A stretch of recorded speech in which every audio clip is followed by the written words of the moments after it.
আসসালামু আলাইকুম আমার প্রিয় রায়পুরাবাসী, আশা করি আপনারা সবাই ভালো আছেন। ইনশাআল্লাহ নির্বাচনী কার্যক্রম চলছে, দাওয়াতের প্রচারণা চলছে। আজকে আমাদের মাঝে উপস্থিত হয়েছেন আমার দুজন প্রিয় মানুষ। প্রথমত আমাদের প্রিয় মুফতি আব্দুল কাইয়ুম মোল্লা ভাই, এবং আরেকজন প্রিয় মানুষ আমার ছোট ভাই আন্তর্জাতিক কারি হাফিজুল কুরআন কারি আবু রায়হান। আপনারা দেখতে পাচ্ছেন উনারাও এসেছেন আপনাদের পাশে একটি বার্তা জানানোর জন্য, আমাদের এই রায়পুরাকে সুন্দরভাবে এগিয়ে নেওয়ার জন্য হাত পাখার সমর্থনে আপনাদের কাছে ভোট চাইতে এসেছেন। আমি একটু প্রথমে কথা শুনবো আমাদের প্রিয় ভাই কারি আবু রায়হানের কাছে। আসসালামু আলাইকুম। আসলে আমাদের প্রিয় শ্রদ্ধেয় বড় ভাই বদরুজ্জামান ভাই আসলে সাংগঠনিকভাবে যেভাবে উনি এই পর্যন্ত এগিয়ে এসেছেন, আমরা সবাই ভাইকে চিনি। সারা বাংলাদেশের মানুষ, বহির্বিশ্বে বাংলা ভাষাভাষী মানুষ সবাই চিনি। তো রায়পুরার জন্য আমাদের বড় ভাই যেভাবে কাজ করছেন বা এগিয়ে যাচ্ছেন, প্রত্যেক ঘরে ঘরে যাচ্ছেন, মানুষের দ্বারে দ্বারে গিয়ে ইসলামের জন্য জয় হয়, ইসলামের জন্য যেন একটা ভোট মানুষ দেন, সেজন্য উনি চেষ্টা করে যাচ্ছেন। ভাইয়ের জন্য আমি এতটুকুই আসলে দোয়া চাই, যেন রায়পুরার মাটিতে যেন আমাদের শ্রদ্ধেয় বড় ভাই যেন এবার হাত পাকার মনোনীত হয়ে যেন এবার নির্বাচিত হন। রায়পুরার জন্য আমরা ভাইয়ের জন্য দোয়া করি এবং আপনাদের কাছেও ভাইয়ের জন্য একটা ভোট চাই। আল্লাহ যেন ভাইকে জয়যুক্ত করেন, সেজন্য ইসলামের জন্য যেন রায়পুরা যেন আল্লাহ পাক কবুল করেন, তৌফিক দান করেন। সবাইকে ধন্যবাদ। আসসালামু আলাইকুম।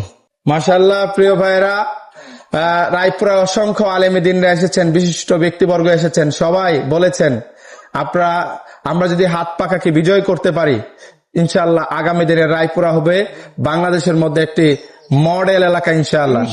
আমাদের মাঝে আমার আরেকজন প্রিয় মানুষ, ভালোবাসার মানুষ মুফতি আব্দুল কাইয়ুম মোল্লা ভাই আছেন। কাইয়ুম ভাইও আপনাদের সম্মুখে কিছু কথা বলবেন। আসসালামু আলাইকুম রহমতুল্লাহ বারাকাতুহু।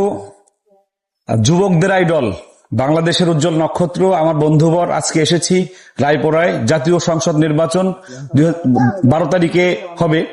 এই নির্বাচনের ভোটের দিনে আপনারা কাকে ভোট দিবেন? আপনারা ভোট দিবেন এমন একজন মানুষকে, যে যুবক মানুষ, যে লম্বা সময় সংসদে দাঁড়িয়ে ইসলামের সপক্ষে তার দৃঢ়চেতা সে আওয়াজটা তুলে ধরতে পারবে ইনশাআল্লাহ। আমি রায়পুরায় আজকে সারাদিন ঘুরেছি। আমি বিভিন্ন দোকানে, রিক্সাওয়ালা, চা স্টল, আমি কথা বলেছি একা একা। আমি কথা বলে যেটা বুঝতে পেরেছি, এই রায়পুরার মানুষ পরিবর্তন চায়।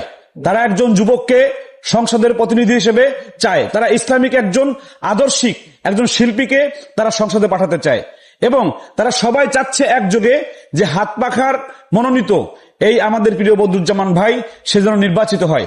এই জন্য আমি প্রিয় মায়েরা, যারা রায়হানকে আমাকে দেখেন, আমাদেরকে দেখেন, তাদের কাছে আমাদের উদাত্ত আহ্বান থাকবে যে আপনাদের রায়পুরা থেকে একজন আদর্শিক ইসলামিক একজন শিল্পী, হাফেজ এবং মুফতি মাওলানা সে যেন যায়। সেজন্য আপনারা 12 তারিখে একযোগে হাত পাখে আপনারা সিল মারেন ইনশাআল্লাহ।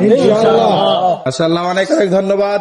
রায়পুরাবাসী, ইনশাআল্লাহ আমরা সবাই মিলে সবার জন্য নিরাপদ রায়পুরা গড়ব, সে লড়াই চলবে। আপনারাও আপনার এলাকায়, পাড়ায় পাড়ায় আপনার যত আত্মীয় স্বজন রয়েছে, বিশেষত আমার প্রবাসী ভাইরা, আমার যুবক ভাইরা, আপনারা বেশি আপনি দেশকে উপলব্ধি করেন, কারণ আমরা দেখেছি সর্বশেষ সংগ্রামে আমাদের যুবকরা সবচেয়ে বেশি মাঠে ময়দানে ঝাঁপিয়ে পড়েছিল। আপনারাও হাত পাখাকে বিজয় করে আগামী দিনে রায়পুরাকে আমরা সবার জন্য নিরাপদ রায়পুরা হিসাবে গড়ে তুলব, উন্নয়নের রায়পুরা এবং একইভাবে সম্প্রীতির রায়পুরা হিসাবে পৃথিবীর বুকে পরিচয় করিয়ে দেব।